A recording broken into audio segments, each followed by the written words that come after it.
Model pelaku konsumen. Stimulus pemasaran, ada produk, harga, tempat, dan promosi. Stimulus lainnya ada ekonomi, teknologi, politik, dan kultur. Karakteristik pembelian, kultur, sosial, personal, psikologi. Proses pembelian, pengenalan persoalan, pencarian informasi, evaluasi alternatif, keputusan pembelian, pelaku setelah pembelian.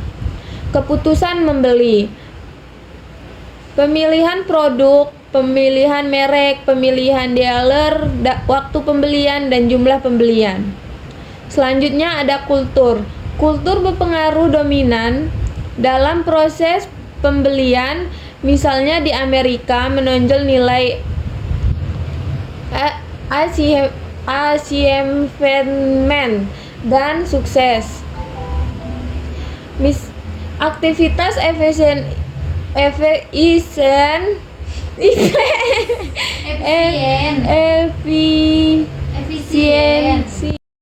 Sosial. Di samping kultur, faktor sosial juga mempengaruhi perilaku pembelian.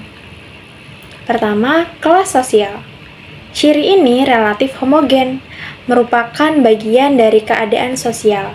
Biasanya berurutan dan anggota memiliki nilai, ketertarikan, dan perilaku yang sama atau mirip.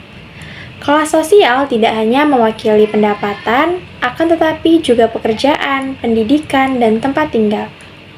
Kedua, kelompok referensi. Kelompok referensi adalah kelompok yang langsung maupun tak langsung mempengaruhi perilaku pembelian individu, yang biasanya disebut sebagai anggota. Sebagaimana diketahui, kelompok mempunyai pengaruh langsung terhadap perilaku pembelian anggotanya. Di dalamnya terdapat kelompok primer dan sekunder. Ketiga, keluarga. Keluarga biasanya melakukan orientasi terhadap agama, politik, ambisi personel, nilai pribadi, dan kasih sayang. Personal. Pola konsumsi seseorang dipengaruhi oleh faktor personal yang terdiri dari pertama, gaya hidup, kedua, pekerjaan atau okupasi, dan ketiga, usia dan gaya hidup. Personal. Yang pertama, kelompok yang mempunyai sumber daya yang tinggi. Dibagi menjadi yang pertama aktualizer, yaitu orang yang berhasil, teliti, bertanggung jawab. Yang kedua, fulfilled, dewasa, puas, menyenangkan, dan reflektif. Ketiga, achiever, karirnya berhasil, berorientasi pada pekerjaan, orientasi kepada produk prestis, dan ingin mendemonstrasikan kepada kelompoknya. Yang keempat, experience, muda, vital, antusias, impulsif, dan pemberontak. Sebagian besar pendapatan untuk pakaian, makanan cepat saji, musik, film, dan video. Yang kedua, kelompok dengan sumber daya yang rendah.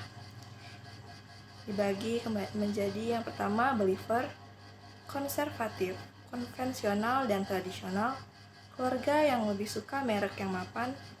Yang kedua, strivers, tidak tentu, tidak aman, mencari persetujuan, berorientasi kepada sumber daya. Yang ketiga, makers, yaitu praktis, mandiri, tradisional, berorientasi kepada keluarga.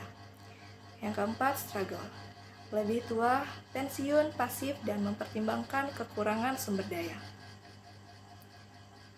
Selanjutnya, kepribadian dan konsep diri.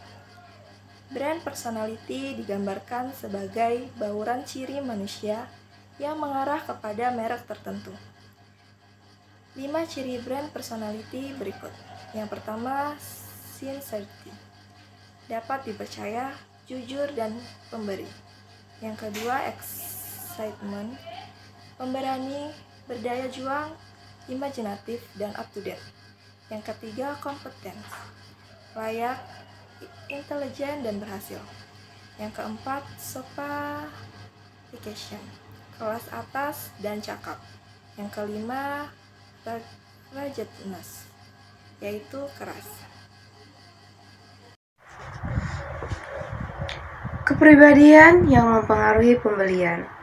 Yang pertama, psikologi, kedua, persepsi, ketiga, pembelajaran atau learning, yang keempat, beliefs and attitude. Kategori orang dalam proses pembelian. Initiator. Orang yang pertama menyarankan untuk melakukan pembelian. Influencer. Orang yang memberi pandangan atau advice yang mempengaruhi. Yang ketiga, decider. Orang yang memutuskan. Yang keempat, buyer. Orang yang melakukan pembelian. Yang kelima, user. Orang yang memakai produk yang dibeli. Terima kasih. Cukup sekian video yang dapat kami sampaikan. Sampai jumpa di video selanjutnya.